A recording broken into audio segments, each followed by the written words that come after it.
యెషయా గ్రంథం 57వ అధ్యాయం 19వ వచనం చదువుతున్నాం. మార్పు చెందిన బుద్ధి ఎలాంటిది అంటే లేఖనం సెలవిస్తా ఉంది, వారిలో కృతజ్ఞతా బుద్ధి పుట్టించుచు. యెషయా గ్రంథం 57:19 మరియు వారిలో కృతజ్ఞతా బుద్ధి పుట్టించుచు దూరస్తులకును సమీపస్తులకును సమాధానము అని చెప్పి నేనే వారిని స్వస్థపరిచెదనని యెహోవా సెలవిచ్చుచున్నాడు. స్తోత్రం కలుగును గాక. హల్లెలూయా. మరొకసారి హల్లెలూయా. నేను వారిలో ఏ బుద్ధి పుట్టిస్తున్నాను? కృతజ్ఞతా బుద్ధి. అంటే ఇప్పుడు స్వస్థ బుద్ధి ఉన్న వారిలో ఏముంటుంది అంటే కృతజ్ఞత ఉంటుంది. A mind, a heart of gratitude. కృతజ్ఞతాస్తుతులు చెల్లించే అనుభవం. ఎక్కడైతే కృతజ్ఞత ఉండదో అక్కడ సణుగుళ్ళు ఉంటాయి, సంశయాలు ఉంటాయి, మర్మరింగ్ ఉంటుంది, గ్రంబ్లింగ్ ఉంటుంది. కానీ కృతజ్ఞత ఉన్న చోట ఆహ్లాదకరమైన వాతావరణం ఉంటుంది. మీరు ఎప్పుడు థ్యాంక్ఫుల్నెస్ని డెవలప్ చేసుకోండి. జీవితంలో కృతజ్ఞత అనే అనుభవాన్ని డెవలప్ చేసుకోండి. లైఫ్ ఎంత బాగుంటుందో తెలుసా? ఎంత ఆనందంగా ఉంటుందో తెలుసా? నీ భార్య ఒక మంచి కూర వండి టేబుల్ మీద పెట్టినప్పుడు థ్యాంక్ యూ అని చెప్పండి. ఎంత ఆనందపడిపోద్దో నీ భార్య కదా, ఎంత సంతోషపడద్దో. ఏదైనా ఒక మంచి పని చేసినప్పుడు నీ భార్యను అప్రిషియేట్ చేయి, థ్యాంక్ యూ అని చెప్పు, ఎంత సంతోషపడద్దో. కొంతమంది చేసేవలే అన్నట్టు చూస్తారు.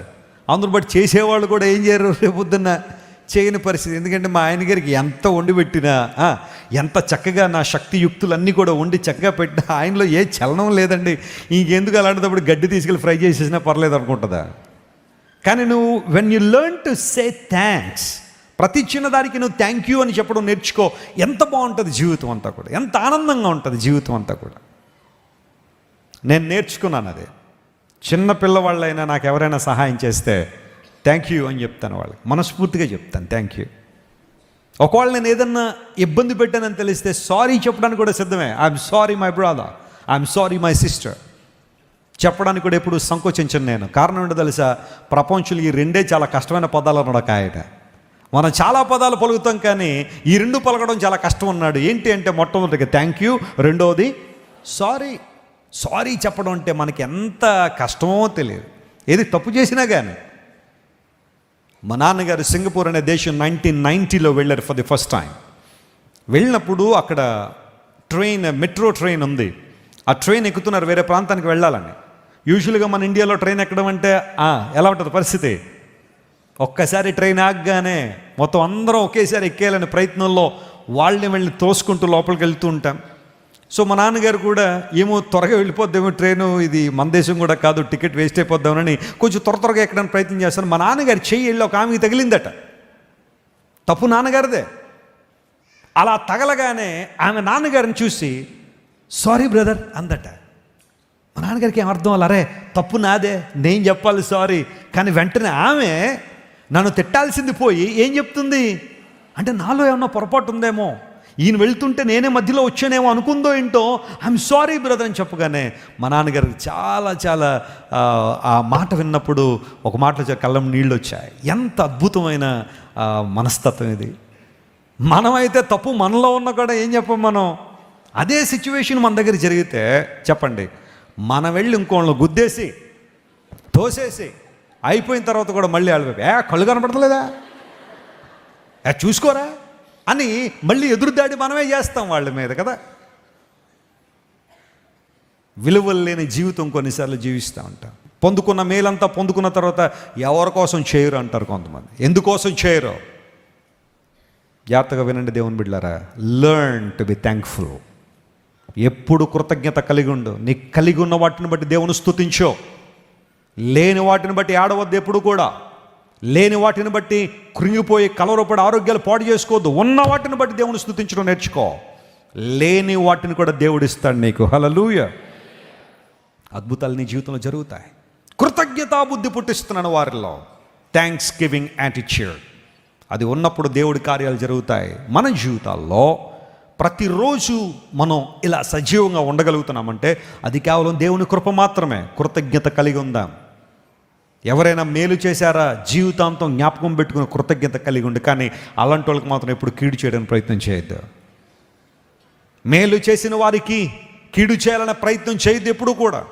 దాన్ని కృతజ్ఞత అన్నారు. చెప్పండి, ఏమన్నారు దాన్ని? కృతజ్ఞత.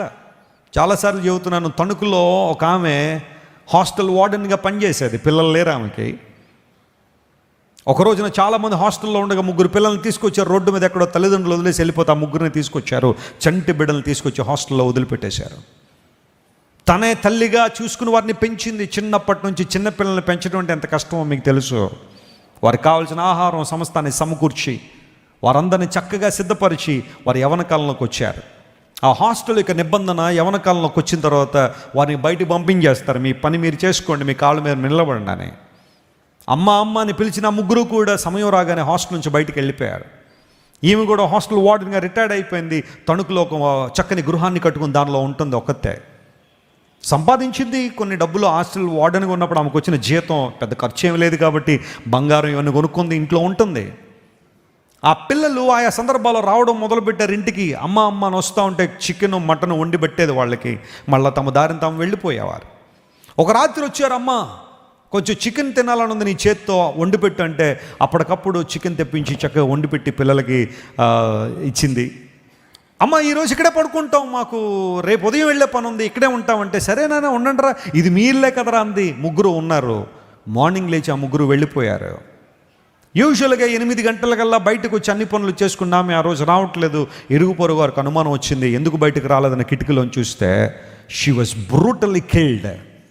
అవి ఎంత భయంకరంగా హతమార్చబడిందంటే శరీరం నిండా గాయాలే, కత్తి పోట్లు ఎక్కడ పడితే అక్కడ. ఇంత వికృతంగా ఎవరు పొడి చేస్తారు ఈమెను అని అందరూ ఆశ్చర్యపోయినప్పుడు పోలీసు వారు వచ్చారు, క్లూస్ టీమ్స్ వచ్చాయి.